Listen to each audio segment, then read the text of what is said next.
Ayan mga kaidol, natapos na rin namin yung pagtatahi ng tiyan ng lilitsonin.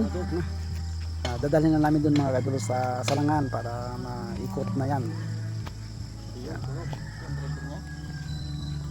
Yan mga kaidol, at andito na, isalang na namin yung lechon para mamaya magluluto na yan.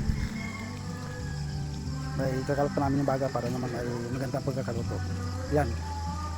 Okay, ayan mga kaidol, ito na. Ito na ang resulta ng inikot namin. Medyo ano na, paluto na siya. Yan. Medyo alalay lang apoy mga kaidol.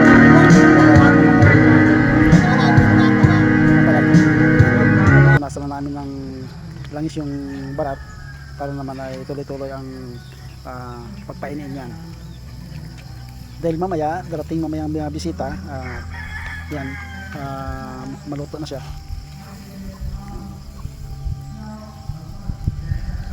Gawa ng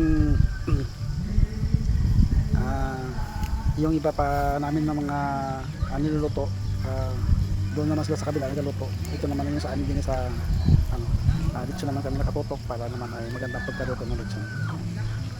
Okay mga kadolan, dito na lang yung video ko. Maraming salamat sa panonood ng video.